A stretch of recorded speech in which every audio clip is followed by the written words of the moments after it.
mi parte también, bienvenidos a todos. La invitación por tomarse el tiempo un viernes a la noche, que yo sé que muchos que podrían estar tomándose una cerveza en el after hour, pero agradezco que tengan interés en lo que es la accesibilidad, que le haya dado curiosidad qué es la accesibilidad integral, que por ahí van a ver que no es nada sacado de la galera, ni es que inventamos la pólvora, ni nada, sino que es un enfoque que desde la Fundación consideramos necesario y hasta imperioso, que se comience a visualizar tanto la discapacidad como la accesibilidad de manera integral, y ya vamos a ver por qué. Como les dije antes, bueno, yo me voy a presentar. Mi nombre es Jorge Quinteros, soy maestro mayor de obra y estudiante avanzado de arquitectura. Justamente ingresé a la fundación, conocer a la fundadora de la fundación, a Anita, dentro de un posgrado de accesibilidad, cuando ella en realidad estaba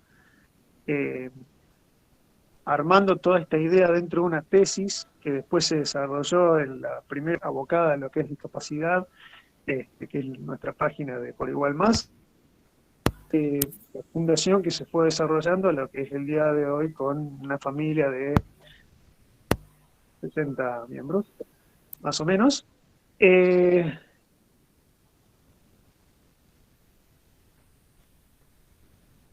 Referente física urbana arquitectónica.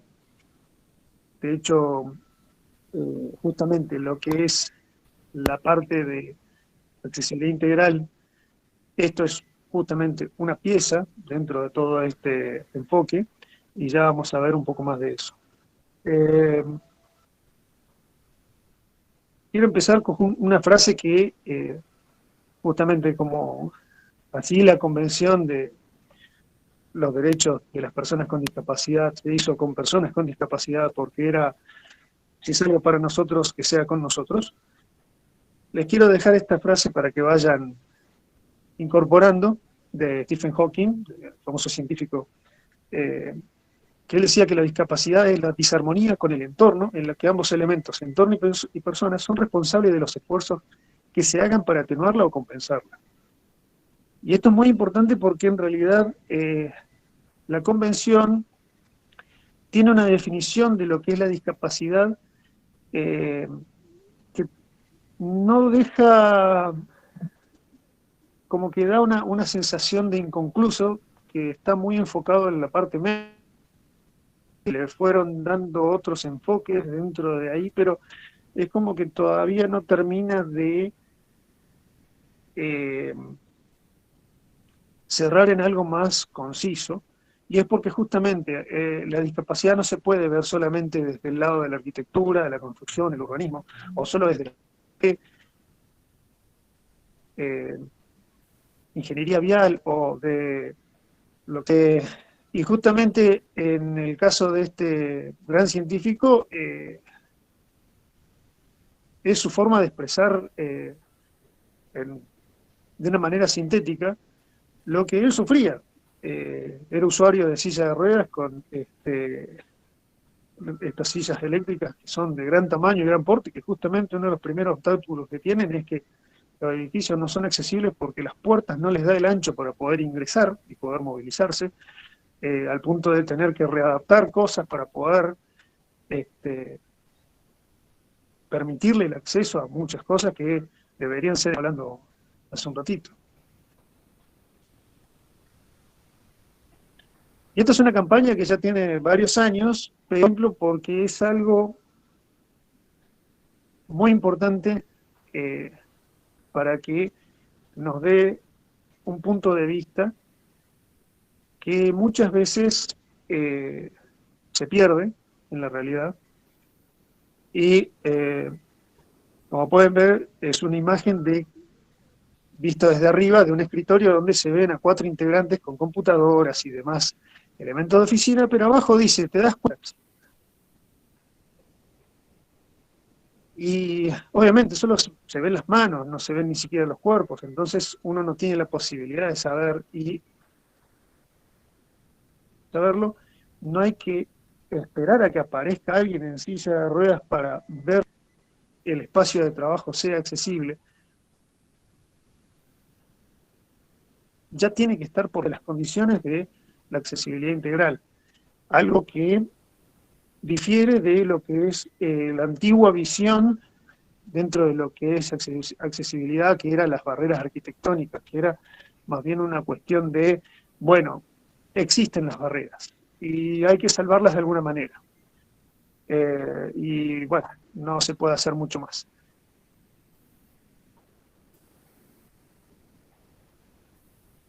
Ahora yo les pregunto, ¿por qué contemplar la diversidad en nuestros emprendimientos? Y acá hay un par de datos como para ilustrar. Dentro de nuestro mundo, dentro de la humanidad, hay 1.000 millones de personas con discapacidad. Son datos que están un poquito desactualizados porque obviamente todo el tiempo estos datos se van modificando y cada vez en realidad son más. Pero si tienen en cuenta que somos 700.000 millones, 1.000 millones son personas con discapacidad, que no suena poco. Argentina son 5 millones,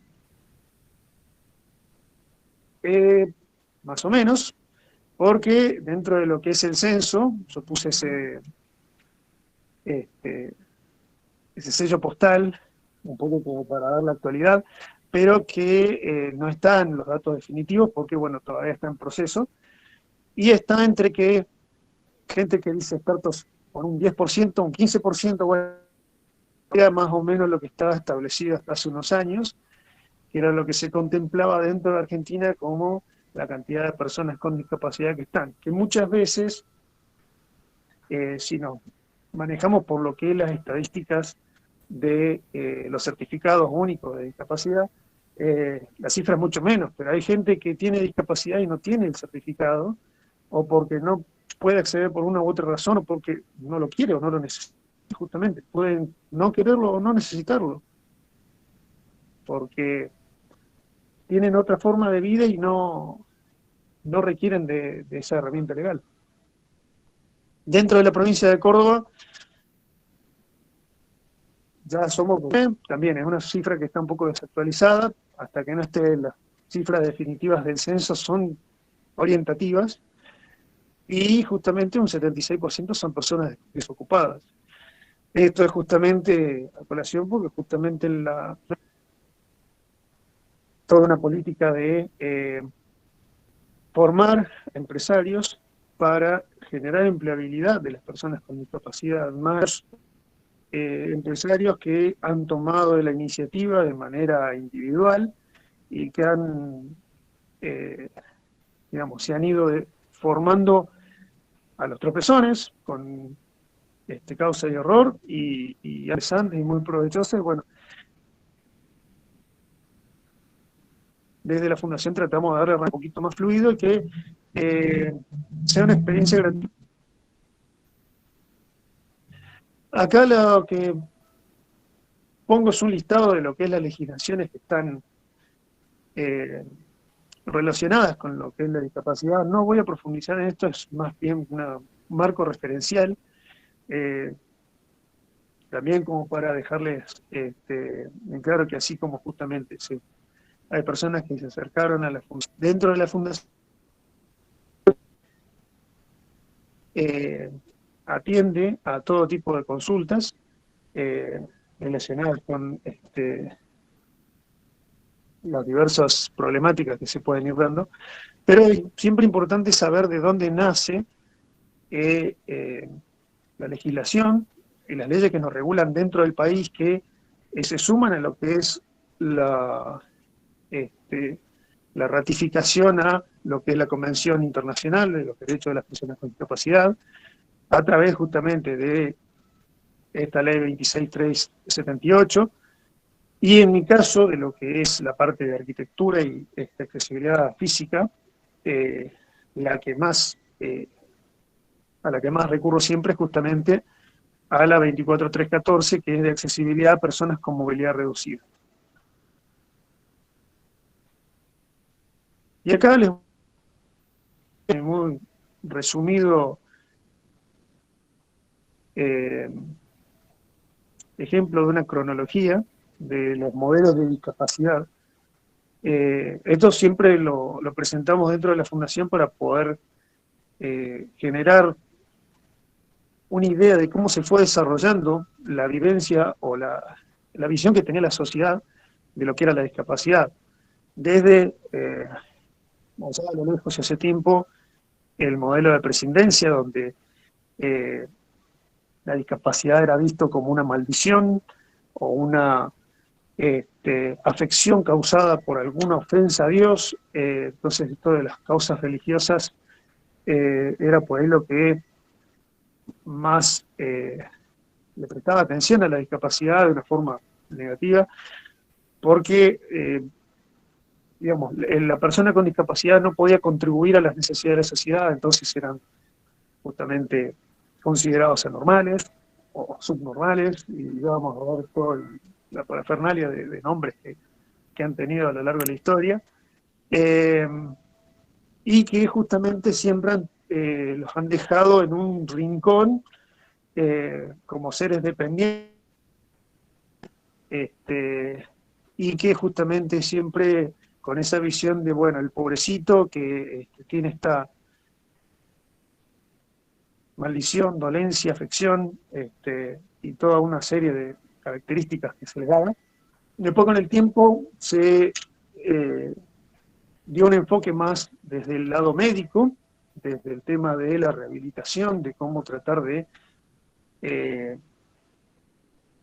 analizar lo que es la discapacidad, poder ver cuáles eran sus orígenes para darle una solución, porque era un problema, algo que había que remediar, curar, tratar de hacer que esta persona sea igual al resto de nosotros, y siempre se ponía mucho énfasis justamente en que no puede caminar, que no puede ver, que no puede hacer esto, que no puede y no puede.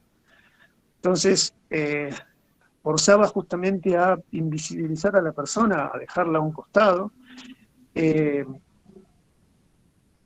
y toda esta situación ayudaba, buscaba conocer, pero la persona seguía haciendo algo para tener a un costado. Después comenzaron con el modelo social, con las causas sociales, donde busca que la discapacidad ya sea una construcción social, que se busque que la persona deje de estar dependiendo de una tía, de un tío, de la abuela, del abuelo, darle la oportunidad de que esa persona pueda desenvolverse en la vida diaria como todos lo hacemos, porque todos tenemos el mismo derecho. Entonces, una persona con discapacidad, por tener una discapacidad, no implica que tenga que estar sometida a tener su propia autonomía. Entonces se comenzó a justamente hablar de inclusión social. De ahí es cuando comienza a surgir el tema de eliminar las barreras, aparecen las barreras arquitectónicas como enfoque de estudio, eh, para ver justamente los años, los edificios institucionales, si bien tenían cierta forma de que resulta que una persona con discapacidad, sea la que fuere, tratar de poder tener autonomía en un edificio, en una ciudad, que parecía más amenazante, que trate de ayudarlo en esa autonomía, hacer este análisis, primero de reconocer que son barreras arquitectónicas, cuáles son, y cómo tratar de salvarlas en lo que se puede. Y de ahí comienzan a realizarse los aportes de las personas con discapacidad en lo que es la sociedad y en lo que son los derechos humanos.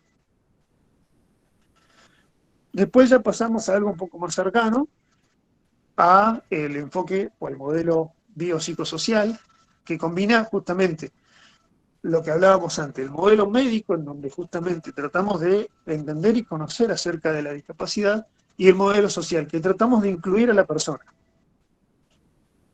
Entonces se reconoce, pero se reconoce justamente por qué está limitada esta persona y ¿Qué es lo que lo limita del entorno?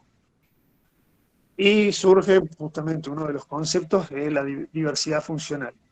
Que ya vamos a ver justamente todas estas etiquetas que se han ido desarrollando con los años.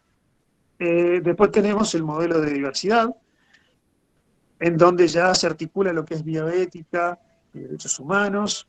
Ya la diversidad funcional aparece con otro enfoque un poco más de desarrollo, ya con es la discriminación, a visibilizar a la persona, dignidad, y hoy en día estamos desde la Fundación proponiendo el modelo comunicacional y de reconocimiento legítimo, que reivindica la voz de las personas con discapacidad, eh, propicia las luchas, como dice, del reconocimiento legítimo, para empoderar a las personas, para que esa autonomía que se viene luchando desde hace años, hoy en día no solo sea una persona autónoma, sino también empoderada, que el Estado esté más participativo en esto, eh, de ayudarle a que la persona tenga esta autonomía desde su puesto y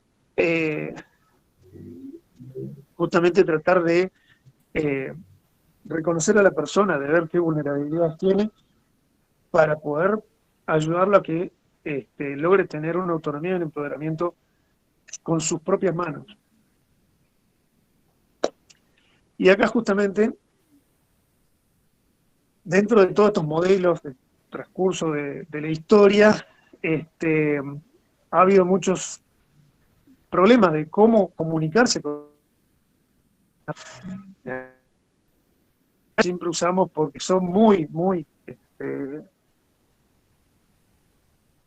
fáciles de relacionar con la vida diaria, como encontrarse de que en un estacionamiento accesible, que es justamente para personas con discapacidad puedan tener el espacio suficiente para poder de manera autónoma tanto subir como bajar del vehículo, sea propio, sea que esté conduciendo esa persona o sea un acompañante, y encontrar a alguien que se le ocurrió estacionar ahí porque estaba libre. Eh, Cuando ese espacio está reservado como prioridad para que justamente tenga la facilidad la persona de tener su propia movilidad desde su autonomía y no tener que estar pidiendo ayuda ni que venga para poder hacer lo que quiere hacer, desde un trámite o... Y la otra viñeta humorística, tenemos justamente una persona que se cuestiona a sí mismo en voz alta cómo tendría que llamarle, capacitado, persona con... Y la persona con en silla de ruedas dice, mi nombre es Alberto. O sea, desde el vamos, empezar, son personas, tienen nombre, no hace falta ponerle etiquetas. Las etiquetas lamentablemente han sido justamente muy... Eh, incluso cuando se intentó hacerlo para darle reconocimiento o para eh, hacer un impacto positivo. Pero acá agregué una pequeña imagen. Si alguien vio la serie Juego de Tronos, hay un personaje que queda hemipléjico, de la cintura hacia abajo, no tiene la capacidad. Entonces, gran parte de la serie se la pasa arrastrándose o siendo justamente llevado en un canasto por otra persona que tiene una gran fuerza. Eh, y vemos cómo en esa serie siempre se habla del tullido. Y el tullido es una forma de denominar que en alguna vez, en algún tiempo atrás, no estaba mal visto, pero hoy en día se reconoce que justamente es una carga, es un estigma para la persona y es estar constantemente recordándole que esa persona no es parte de la sociedad porque no puede hacer lo mismo que el resto. Y así tenemos justamente el énfasis en la diferencia, el victimizar a la persona, eh, o peor, más adelante, las discriminaciones positivas, en donde, digamos, con términos más técnicos, se hablaba de incapacitado, inválido, impedido, minusválido o subnormal. a cosas ya como demente, lisiado, mogólico, deforme, que ya justamente tenían una connotación peyorativa, eh, y que de hecho justamente en otras épocas se usaba incluso como insulto, degradando a otra persona como si una persona con discapacidad fuese algo malo. Eh, Mucho viene por esto de esta idea que se venía arrastrando de que como era una maldición, era algo negativo que venía de arriba o de algún lado, padecía, o lo tenía que sufrir.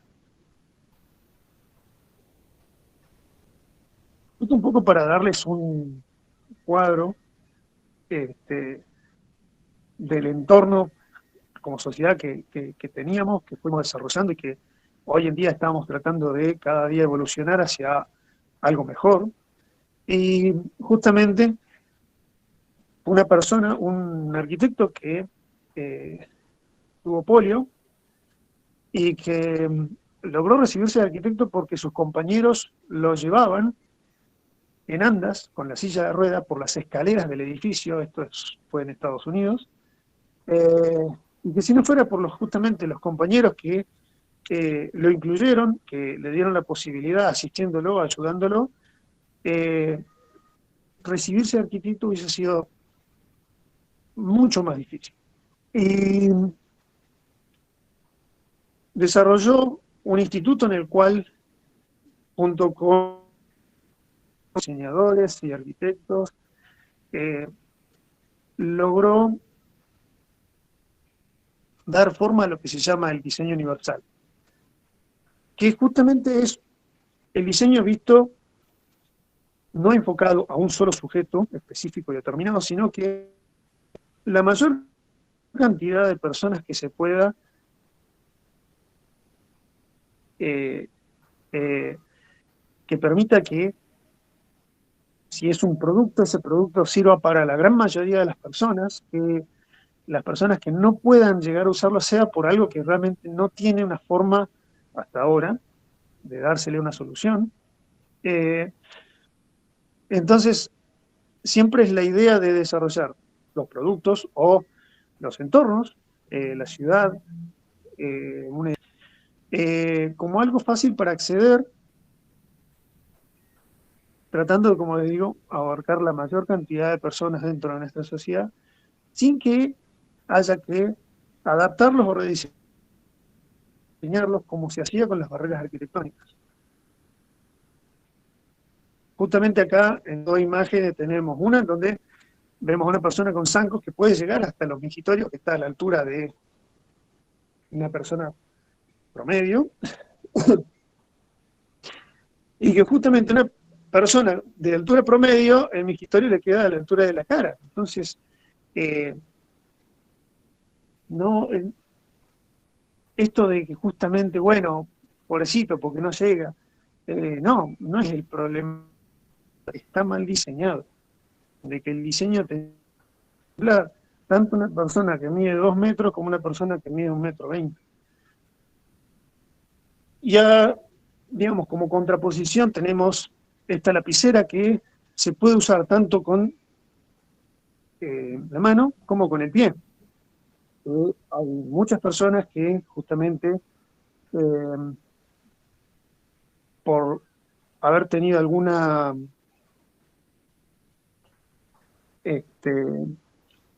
malformación de nacimiento o algún suceso trágico en su vida, tiene que usar las piernas como fuerza de agarre, y si bien se puede usar cualquier lapicera, es mucho mejor que tenga un diseño que admita y que permita cualquiera de las posibilidades, sea la mano, sea un pie, que pueda hacerlo de manera cómoda, que no sea algo estresante, ni que le lleve a tener algún daño físico eh, a lo largo del tiempo. Está en todos lados porque justamente es parte de lo que es el desarrollo del diseño universal, en donde mostramos justamente cómo sería esto de una manera más fácil de visualizar, en donde tenemos un horizonte en el cual para abajo no es disponible para usar, ya sea un servicio o, como decíamos, un entorno, y para arriba comienza a tener escalones en donde cada vez va incluyendo no solo a las personas con discapacidad, no solo a los adultos mayores, o a las personas con necesidades específicas, sino también a las personas sin discapacidad. La idea, como les digo siempre, es tratar de que lo que se diseñe o lo que se pueda crear sea para que lo use la gran mayoría de las personas y que en lo posible aquellas personas que no puedan utilizarlo sean lo mínimo y por una razón de peso. La teoría dice que en el diseño todo se puede, solo que temporalmente tenemos algún límite que en la evolución se va logrando desarrollar y superar. Dentro de este esfuerzo que hicieron, desarrollaron 7 conceptos que serían los que resumen el diseño universal. Yo ahora voy a hacer una pequeña referencia a cada uno, pero justamente la idea es que dentro de poco tiempo vamos a tener un curso en donde se va a poder desarrollar más esto, porque realmente necesita tiempo. Pero estos 7 principios o criterios que maneja el diseño universal son que un diseño, para ser accesible para toda la sociedad, debe ser equitativo, debe proporcionar la misma forma de uso o equivalente, evitando dejar de lado a cierto grupo de personas por tal o cual razón. Entonces, que el diseño mismo habilite a que todos, sin enfatizar en situaciones, puedan usarlo de tal o cual manera. Que tenga justamente un uso flexible, que a la hora de elegir la manera de usarlo, haya varias posibilidades, que permita el uso tanto para una persona como mano dominante, la izquierda o la derecha, facilitando más que nada lo que es esa exactitud y precisión, que son dos cosas que justamente por ahí fallan. Un ejemplo de esto, por ejemplo, son las tijeras, que justamente en Estados Unidos también una persona desarrolló una tijera para zurdos, y de ahí comenzó toda una idea de hacer objetos para zurdos. Entonces, hoy en día tenés objetos que realmente, si una persona es derecha, le cuesta mucho tratar de usarlos cuando están diseñados para zurdos. Esa fue una solución que propuso alguien desde su punto de vista.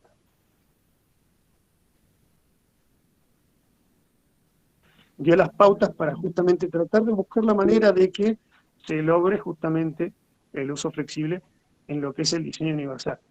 Y entonces lograr una tijera que la puede usar tanto una persona, sea zurda o sea derecha. Lo otro es que sea intuitivo. Esto lo podemos ver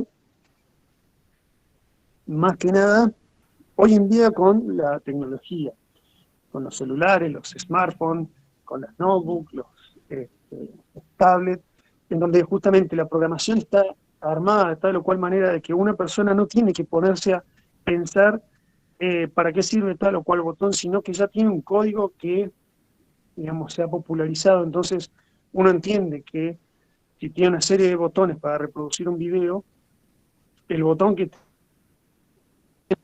hacia la derecha es el de play, o el de justamente reproducir.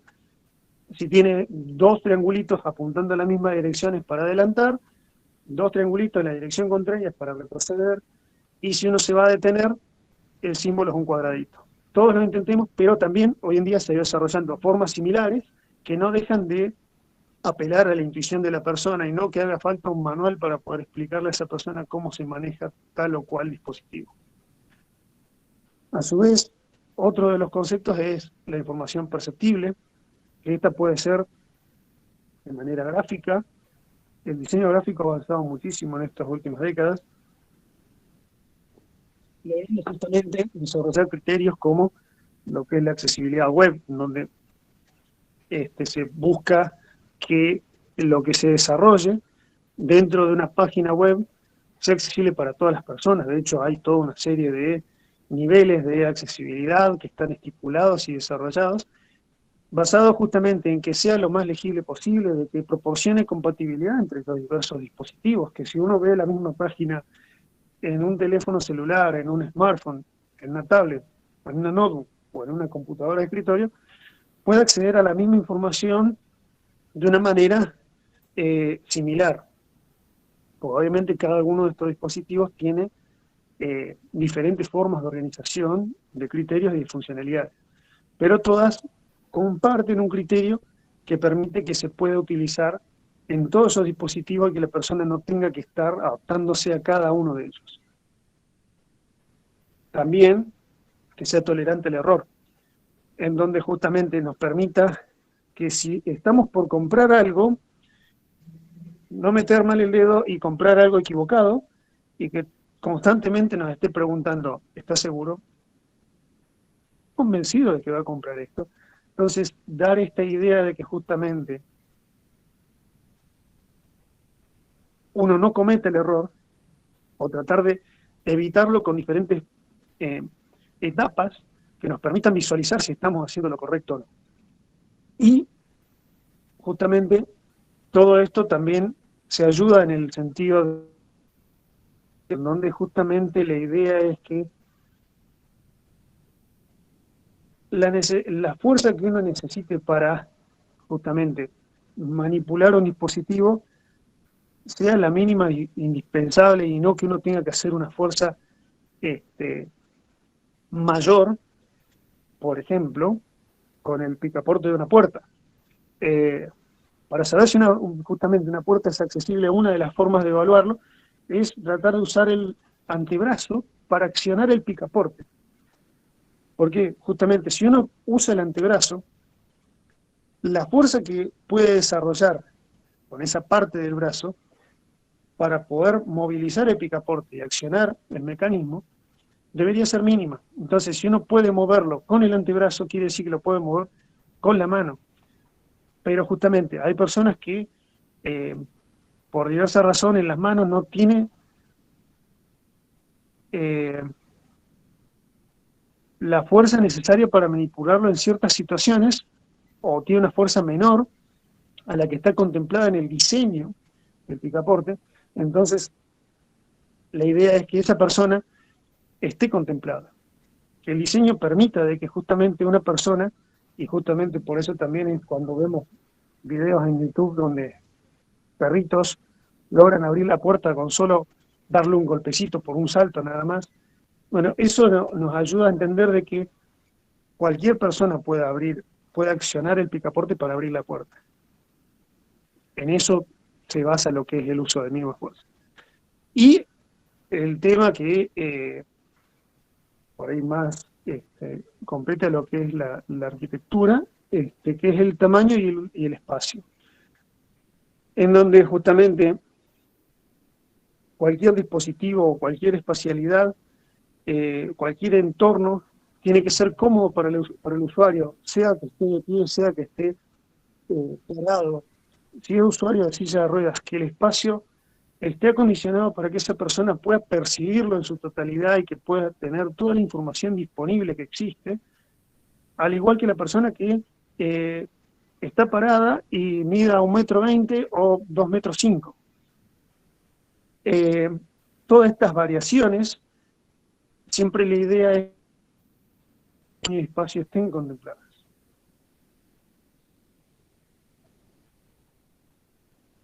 Acá les dejo algunos ejemplos de visualización de parte de lo que se ve en lo que es accesibilidad. En algunas ciudades, más que nada en las ciudades más grandes de Argentina, suele verse justamente la senda, en realidad se llama senda podotáctil, porque es táctil para el pie, en donde tienen estas baldosas con protuberancias redondas, en donde está la convención de que eso nos permite saber de que eso nos advierte una variación, un cambio, ya sea un cambio de dirección, un borde, una diferencia de nivel.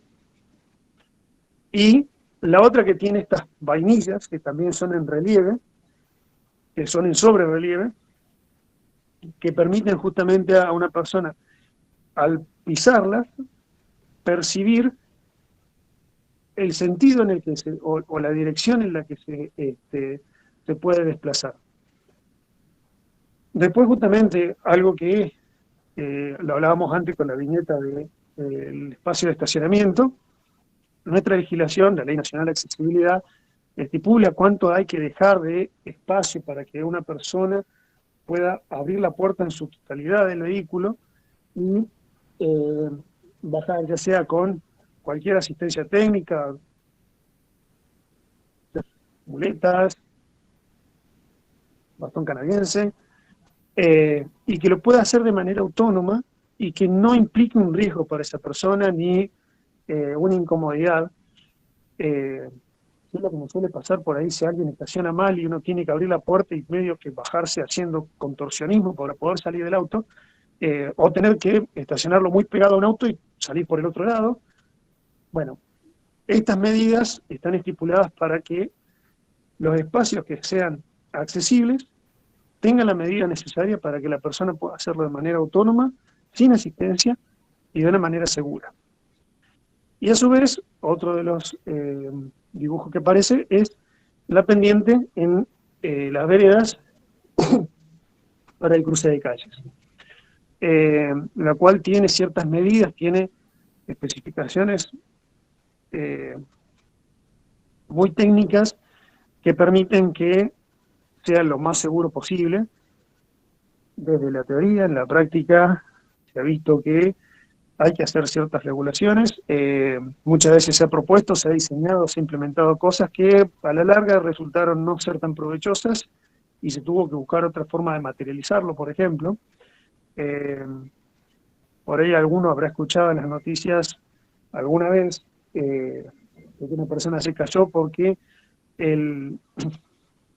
la rampa de la vereda estaba hecha con este sistema de encofrado perdido, con este molde plástico, que resulta que el molde plástico tenía una superficie muy resbalosa, entonces la persona justamente al tratar de cruzar resbaló y se golpeó y se lastimó. Entonces todas estas cosas, la teoría dice cómo se debe hacer, tales o cuales materiales, pero uno puede proponer otro tipo de materialidad. Ahora, esto justamente se tiene que hacer desde el criterio de la accesibilidad de lo que estamos y no por ahí abaratar costos o buscar maneras racionales.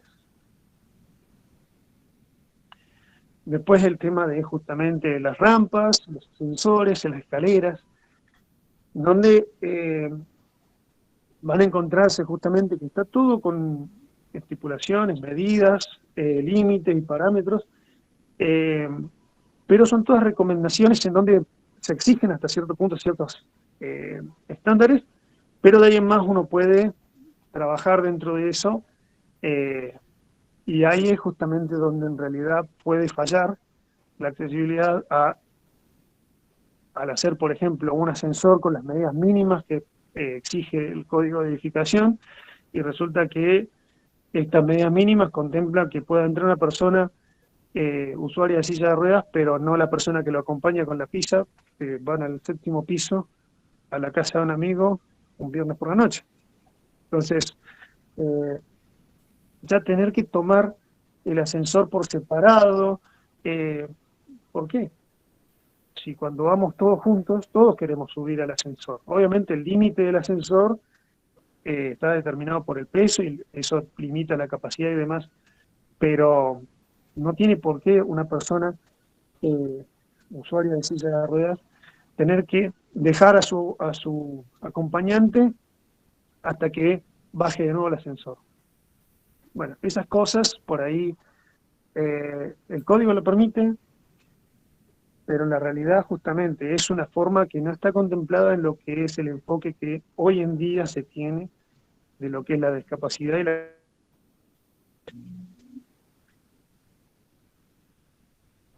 Y acá les dejo justamente la invitación de seguirnos por Facebook, Instagram,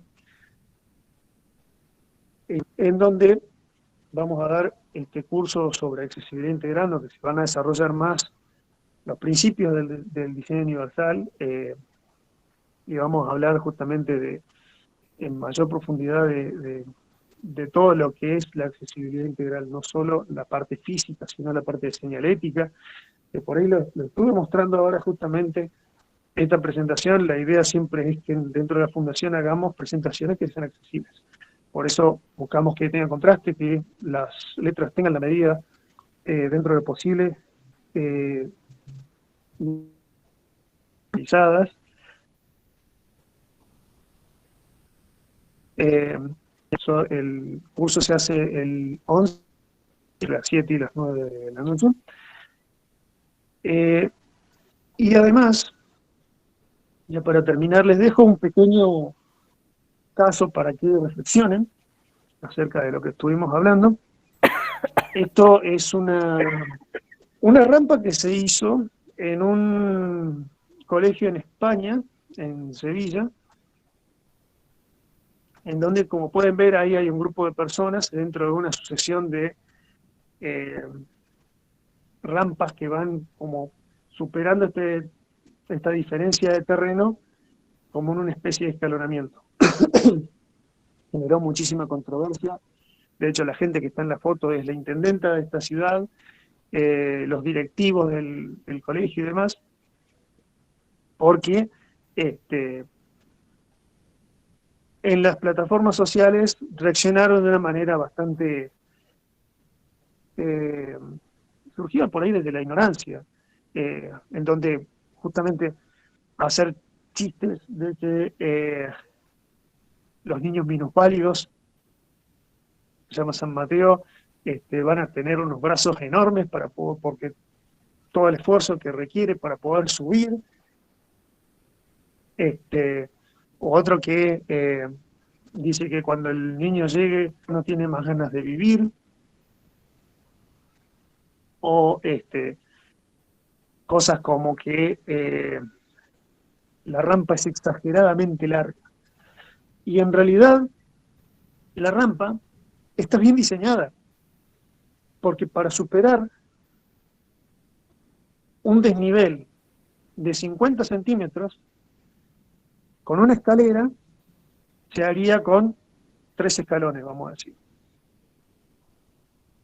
Para hacer una rampa que tenga una pendiente del 8%, que era lo que se estimaba, digamos, por legislación, que hoy en día se está bajando a un 5%, 6, 5, dependiendo del lugar, con un 8% tenía un desarrollo de casi 5 metros para poder equiparar los 3 escalones. Pero este desarrollo lo que tiene en cuenta es que una persona, bastón canadiense, con muleta, con silla de ruedas, un adulto mayor que su capacidad pulmonar no le permite hacer grandes esfuerzos, estoy dando como ejemplos estas situaciones, con esa pendiente no tiene la necesidad de hacer un esfuerzo excesivo, que no es lo mismo que justamente 3 escalones, que para todas estas situaciones estas personas tienen que hacer un esfuerzo realmente.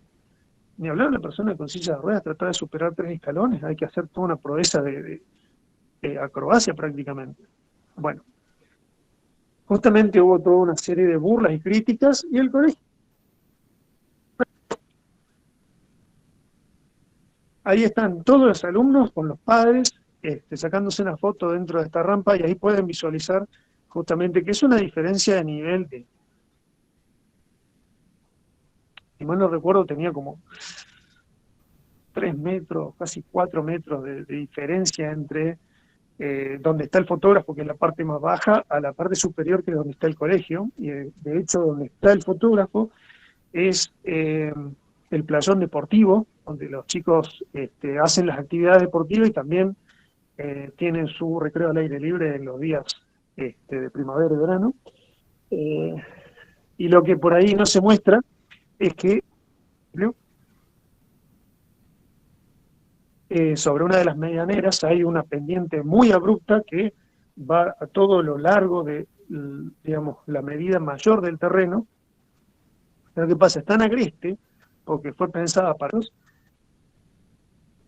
que justamente los chicos no lo pueden, no les permiten usarlo, porque es un riesgo para la seguridad. En cambio se hizo esto, que es más seguro, que es más confortable, que la persona no tiene que hacer quitarlo. ¿Requiere más tiempo para transitarlo con una escalera? No sé. Eh, Capaz que sí, pero un adulto mayor va a estar más agradecido de subir por esa rampa antes de que tener que subir los escalones que están al costado y que no son escalones, en realidad son asientos. Bueno, les agradezco por el tiempo, la paciencia y las ganas. Ahora los invito a que justamente todas las dudas que le hayan venido surgiendo, comentarios, ideas que quieran compartir, este es el momento. Acá les dejo justamente la dirección de la fundación y el mail de contacto para todas las consultas que quieran hacer. Y ahora les dejo la palabra a quien quiera. Bien, casi espectacular. 8 y 10, hermano, esto todo el desarrollo. Creo que Jorge nos ha hecho como una explicación. Sí, perdón, me quedé un poquito. No, pero por eso te queríamos dejar cerrar, sabíamos que los casos era el último tramo de la presentación. Creo que Jorge nos ha hecho una presentación sucinta, pero muy, muy concreta, ¿no? Digamos que invita como a seguir profundizando en estos temas. Por ahí dejamos, para ser respetuosos del horario, un breve momento así como de ecos o de alguna repercusión que haya, alguna consulta, ¿no? Por ejemplo, leo una, ¿no? de Emma, que bueno, que dice en el chat, digamos, consulta sobre cuando vos hablabas de las baldosas táctiles, ¿no? ¿De qué color deben ser, ¿no? Si hay algún criterio al respecto, ¿no? Cuando nos explicabas en el ejemplo sobre las baldosas táctiles. Esa es una pregunta. No sé si querés de última sacar la presentación y que te veamos a vos. Sí. Denme un segundo aquí. Pero bueno, esa era una de las preguntas de Emma, ¿no? Y no sé si hay alguna otra repercusión, podemos ir levantando la mano acá en el Meet y vamos cediendo la palabra así brevemente para ya dar cierre al webinar. Así de paso, los que no te conocen en vivo, a ver. Sí, así me pueden ver. Sí. Ahí está, ahora sí. Bueno, ahora sí. Disculpen, no pude mostrarme antes, pero la idea justamente era arrancar con la presentación y bueno, con esto de compartir pantalla, esa es la limitación. Con respecto a lo que preguntaba Manuel, en realidad hay muchas sugerencias y recomendaciones acerca de cuál es el color. Cada provincia, e incluso cada país, puede tomar el color que más le parezca. Generalmente usan, los pintan de amarillo, a veces de rojo. En algunas ciudades le ponen algún otro color porque tienen un código armado de tal manera que su convención permite que a sus ciudadanos les sea un mensaje claro. No hay, ya les digo, no hay un color fijo, no es como por ejemplo la señal de accesibilidad, que es el dibujo de la persona, del usuario en silla de ruedas de costado. Ese sí tiene un color específico, la norma IRAM determina que es un color azul, código, bla, bla, bla, bla. Acá no. De hecho, la baldosa puede tener el color del material que quieran, lo importante siempre se recomienda de que tenga un contraste, justamente para que sirva también no solo desde lo podotáctil, o sea, del percibirlo al pisar sobre ello, sino que para las personas con baja visión puedan verlo dentro de la visión que tienen por un contraste. Sí, Emanuel, hay que levantar la Hola mano. Jorge, ¿cómo estás? Sí. ¿Me escuchás bien? Sí, perfecto. Bueno, bárbaro. Bueno, muchas gracias por responder. Ahora sí tengo mi micrófono. Te preguntaba, porque acá en Villa María, en todos los lugares, las baldosas tienen color gris, el mismo color que las veredas. O sea, que no hay casi nada de contraste. Y esto Sí. es complicado, ¿viste? Por eso lo preguntaba. Yo varias veces lo planteé y no tuve muchas respuestas. Y por eso quería saber, tenía esa duda. Sí, de hecho justamente van a ver, desde su lugar probablemente se encuentre con esta situación, por ejemplo en las plazas, van a encontrar de que las baldosas lo único que cambia es la textura, pero no así el color. Esto se da justamente porque son recomendaciones, no hay algo con carácter de ley o de reglamento imperioso que exija que sea de tal color o que tenga un contraste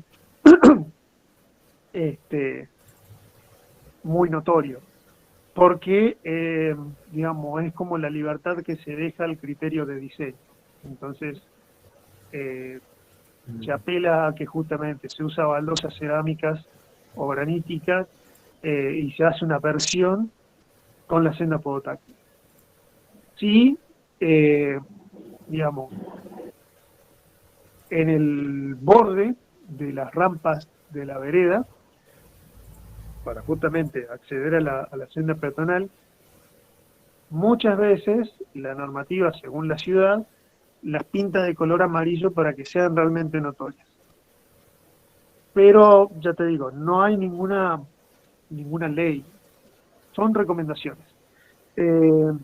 Y me parece genial justamente que vos hagas este planteo y que todos hagamos ese planteo de decir, bueno, ¿por qué no tiene un contraste? ¿Por qué?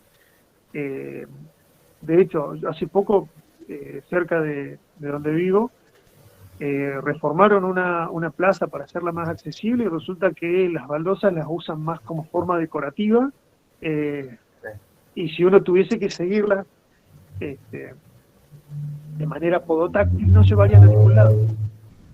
De hecho, Claro.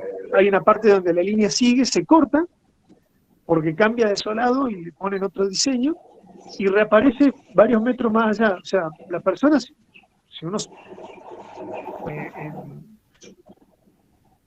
en la piel de alguien que no puede verlo, que se está guiando justamente por percibirlo, al pisar, llega un vacío, y que la idea es que lo guíe a uno para recorrer la plaza, no para llegar a un punto en donde no sabe qué hacer. Pero bueno, ya te Sí, digo. acá pasa lo mismo. Acá hay varios espacios públicos en los que pasa exactamente lo mismo. Las rampas están pintadas amarillas en general. Después todos los caminos y las baldosas están pintados de color gris y se cortan en varios lugares. Así que, Claro, y no tiene sentido porque es un circuito. Claro, la idea de la senda podotáctil es que tenga un recorrido, que puedas conectar A con B, con C, con D y con F.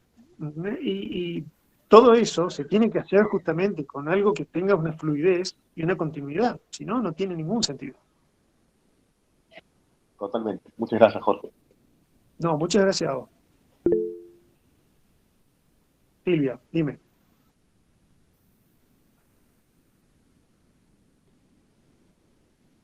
Bueno, léelo vos, por favor, Lucas, porque no... A ver. A ver, cuando Silvia nos escribe la consulta, yo te la leo. Mientras tanto, si tenemos algún otro eco, alguna otra consulta, también podemos como ver.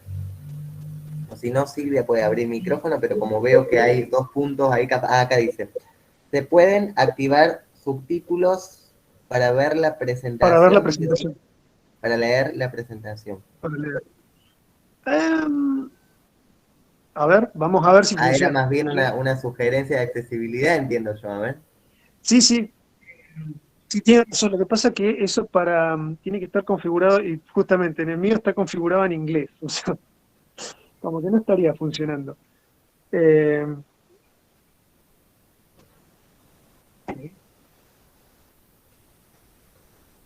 Era más bien una sugerencia de accesibilidad la de Silvia.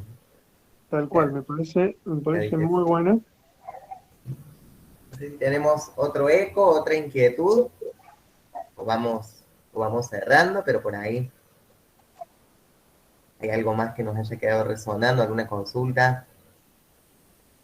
Ah, bueno, sí, ahí está. Ahí por lo menos está subtitulando en español. Dice subtitulando en español España, así que vamos a ver por ahí, espero que...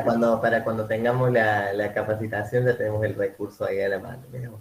Muy bien. Ahí está, muchísimas gracias por la sugerencia, Silvia. Muy bueno, dice Silvia. Pero es medio difícil por ahí subtitulado en vivo, porque no lo Claro, toma bien. ya se complejo Sí, en vivo. bueno, eh, ¿alguna otra consulta, duda, inquietud, experiencia, vivencia que quieran compartir? ¿A dónde se pueden hacer los reclamos cuando ves que algo no funciona en la calle? Viste que, por ejemplo, qué sé yo, como vos explicabas el tema del pavimento, la calle, a- o sea, ¿a dónde vas y decís que podrían hacer esto, marcar la sugerencia, digamos?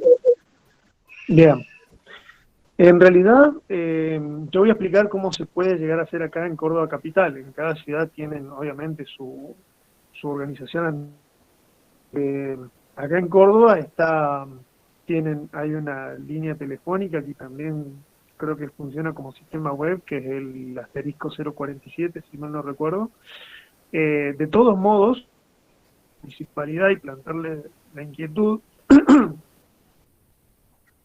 El tema es que justamente, dependiendo de qué es cuando en la misma municipalidad lo derivan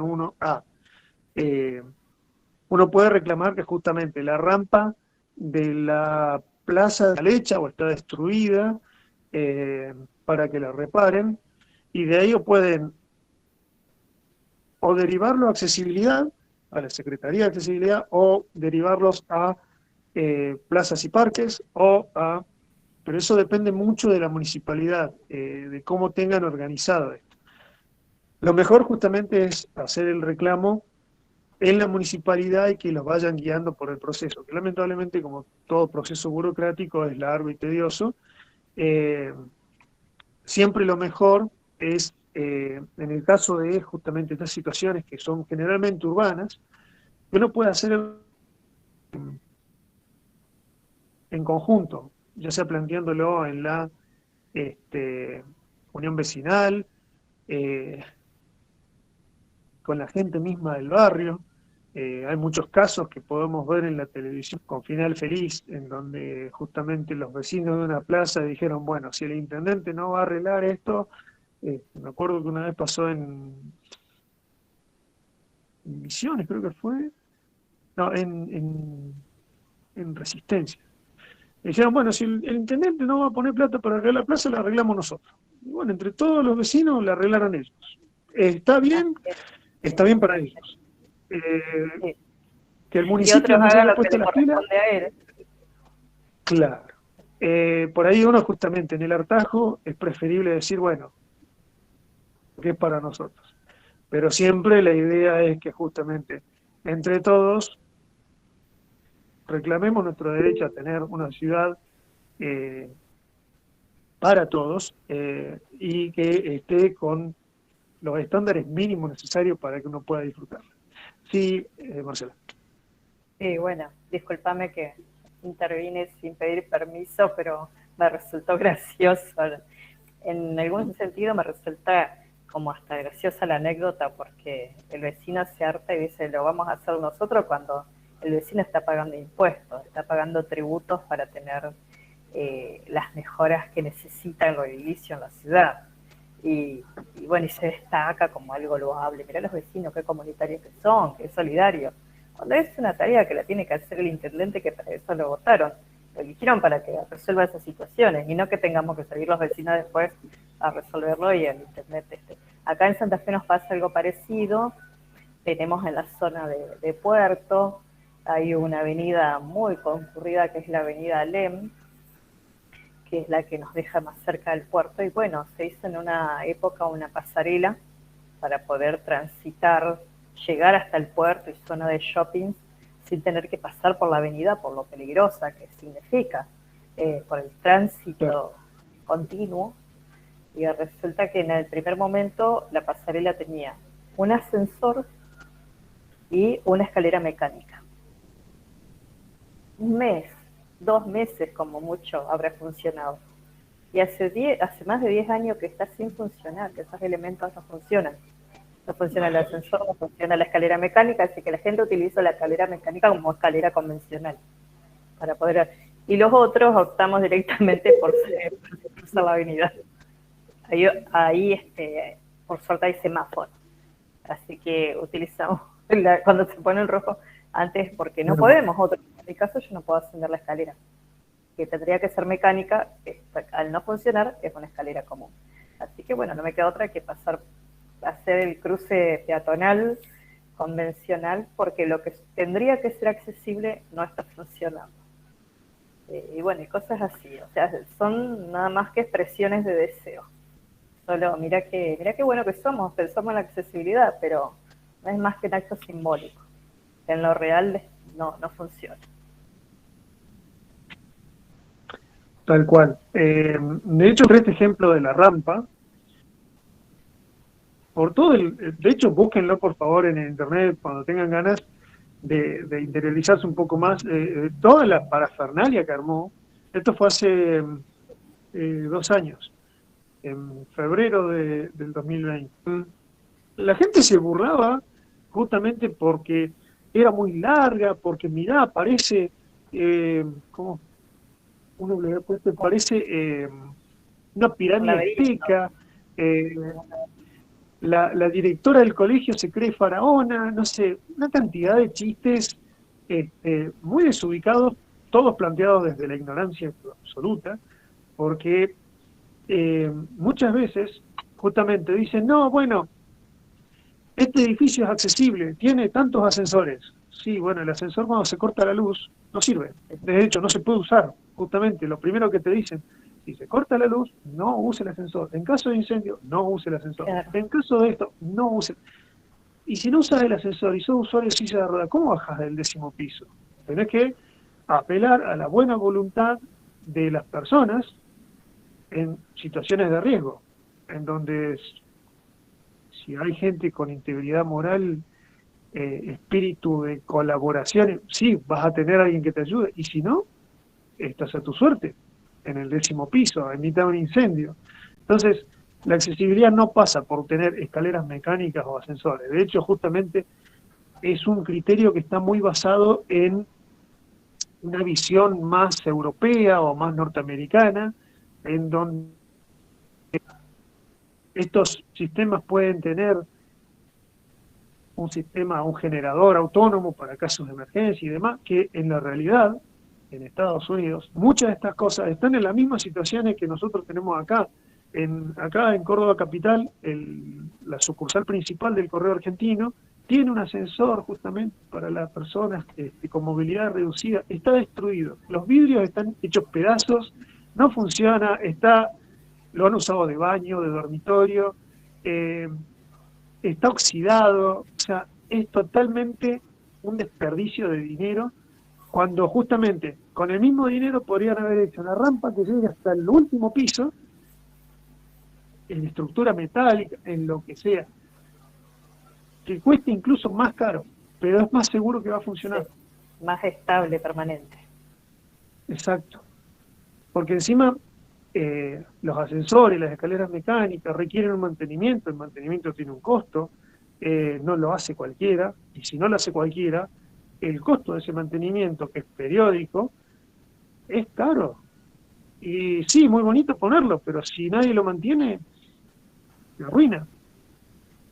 En mi trabajo hay una puerta de ingreso con una símil rampa. Digo, sí, porque realmente es un pedacito reempinado, muy empinado, estrecha la puerta, es el acceso que yo utilizo para salir, porque justamente la apertura es para afuera. Entonces, para ingresar utilizo el común que tiene un escalón, porque la apertura de la puerta es para adentro. No tengo que abrirla. Para salir voy prendida de una barra que tiene, porque para no resbalarme y patinar y, bueno, salir. Prácticamente es como para esquí, la rampita esa. Entonces uno dice, se quieren mostrar inclusivos. Tenemos intensidad, mira qué bueno que somos inclusivos, hicimos una rampa de acceso, pero no sirve, está mal hecha. La dimensión de la puerta no es la adecuada. Y bueno, y la rampita está ahí. Sí, bueno, justamente hay una idea errónea acerca de qué es una rampa accesible y qué es un plano inclinado o una rampa vehicular. Claro. Muchos son planos inclinados, no es más que eso. Porque justamente así como la escalera tiene que tener un espacio de descanso para el llegado, para partida, las rampas también, y muchas veces no lo tienen. Muchas veces uno abre la puerta y no hay un espacio de descanso para que uno pueda cerrar la puerta, bajar la rampa. No, es caída al precipicio. Y eso ya es un plano inclinado, no es una rampa. Claro, es un plano inclinado, no es rampa. Exacto. O un acceso vehicular para motos, eso es otra cosa. Sí, sería más, o sea, eso sería factible, que podamos ingresar una moto. Porque una persona con silla de ruedas no puede ingresar sola. Necesita que alguien de atrás la empuje.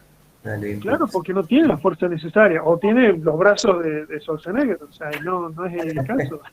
No, aparte es estrecha la puerta, tampoco podría, por la puerta que es estrecha. Tal cual. Bueno, ¿alguien más?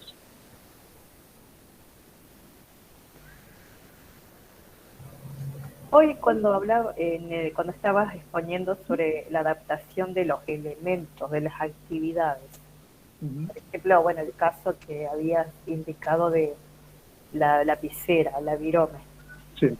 que tiene un diseño universal, tanto para el que tiene que utilizar solo los pies como el que puede utilizar las manos. Como estoy en esta cuestión de apoyar este emprendimiento de la pesca adaptada, lo conversaba hace unos días con una de las kinesiólogas donde voy a rehabilitación, y me decía que hay que observar que las cañas de pesca, los reels, de las personas que vayan a ir a pescar, que el proveedor del servicio tenga una especie de muñequera donde se pueda colocar la caña o el reel, porque las personas no todas tienen la misma fuerza muscular para sostener el peso de ese reel tanto tiempo hasta que por fin se pescó, hasta que alguien picó en el anzuelo, ¿no? Y es interesante que a mí nunca se me hubiera ocurrido, porque ahora nunca he pescado en mi vida. Y a lo mejor sí, la primera vez que vaya a hacerlo, voy a empezar a sentir un peso ahí, una molestia, y se puede caer la caña, el reel, al río. Y decía, pensarlo en una persona que tiene una discapacidad, que tiene alguna situación muscular, distrofia muscular, por decirte alguna patología. Dice, el proveedor del servicio tiene que pensar en tener algo que sea adaptable a esa limitación física. Que es justo, ¿no? Porque a veces consultar con gente, contarle a gente, nada más como comentarle. Y me dijo eso, de la adaptación de alguna muñequera especial para colocar la caña y que no tenga que hacerlo con la misma mano, sostener con la misma mano y tener el peso, y que pueda descansar en un momento, porque eso no se va a zafar, no se va a caer estando en ese soporte. Tal cual. De hecho, justamente algo que no siempre ocurre, en las casas de pesca uno puede caña y el reel está diseñado para justamente una persona que tiene la mano dominante en la derecha. Sí. Y no todos los reels son adaptables. Hay riles que uno puede sacar la manivela y engancharlo del lado que uno necesite. Pero hay otros que están fijos, que el diseño está hecho de esa manera y no se lo puede dar vuelta. Entonces, justamente, una cosa que suele ocurrir es que si vos querés un reel para zurdos, y tenés que mandarlo pedir, igual, cuando venga. Y justamente, bueno, yo en realidad, lo poco que aprendí de pesca ha sido para mar, y justamente la diferencia, y más en la Patagonia que tenemos viento y es constante, es el tema de justamente la técnica de lanzamiento de la plomada. Requiere todo un esfuerzo que realmente hay que elegir muy bien la caña, y probablemente haya que hacerle algún tipo de adaptación, porque no creo que todo el mundo pueda hacer ese nivel de técnica y fuerza al mismo tiempo, teniendo en cuenta el viento, ¿no? Hay otros lugares donde el viento no es un inconveniente y la técnica es solamente el impedimento. Pero es muy interesante. Y bueno, y en la pesca de río, si bien no tienen ese margen de una fuerza mayor, la necesaria, la técnica también requiere justamente, y más los diferentes tipos de caña que hay, de pesca con mosca y demás. Y es verdad, hay equipos que no sé si están tan adaptados o que sean capaces de ser adaptados. Pero me parece como que es interesante contemplar, ¿no? Contemplar esa actividad que tenga sus adaptaciones, en ese caso. Y ahora que decías, que hacías mención del tema de la plomada, me decía un compañero de trabajo que el uso de la plomada en la pesca es muy contaminante, que no sería ecosostenible, que habría que cambiarlo por algún tipo de piedra. En Europa se está haciendo eso.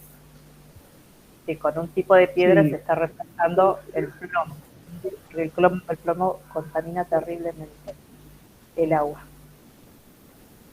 Claro, en realidad, las plomadas siempre fueron de plomo, que es el nombre, pero uno tenía que tener la precaución de pintarlas, que no lo hace todo el mundo.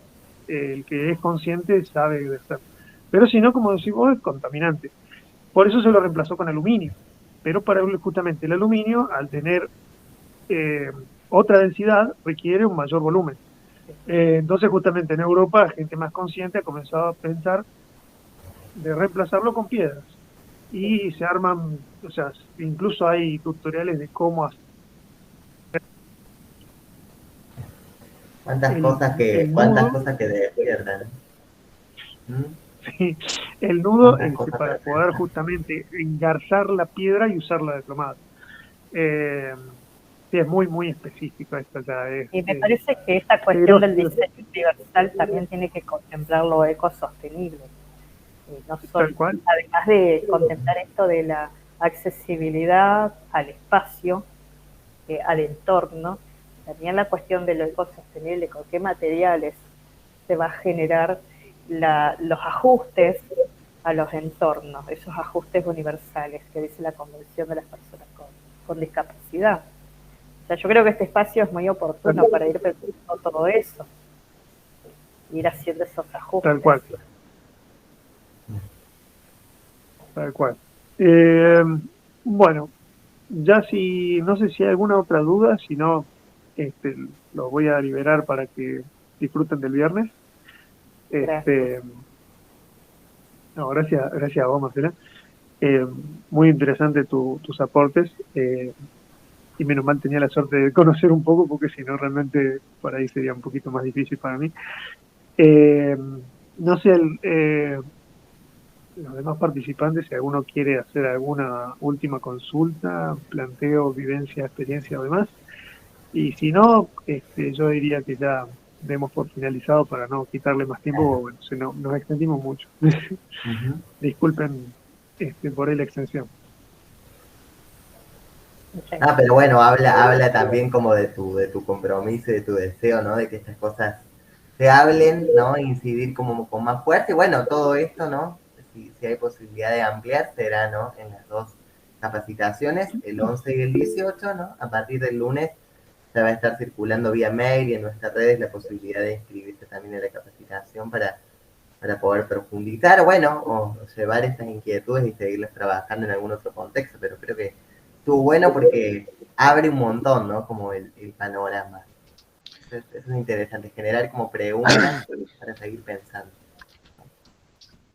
Pero creo que estuvo muy buena la instancia, ¿no? Yo les agradezco a todos. Bueno, como dijo Luca, también los invito al próximo curso que se va a hacer de accesibilidad, y si no, también cualquier consulta, planteo que quieran realizar, ahí pueden o recurrir a la página de porigualmas.org, o la misma página tiene el enlace para poder comunicarse, ya sea sobre accesibilidad, sobre cuestiones legales. Hay un glosario que los invito también a que lo vean, que siempre es bueno por ahí, tanto que se escucha de personas con síndrome, enfermedad o tal, y justamente lo que hay que rescatar por ejemplo, el modelo médico es conocer, porque conocer también ayuda a empatizar, y al empatizar uno puede no solo incluir a la persona, sino también ponerse en el lugar del otro para poder entender y poder ayudar a que generemos una sociedad más equitativa y más accesible.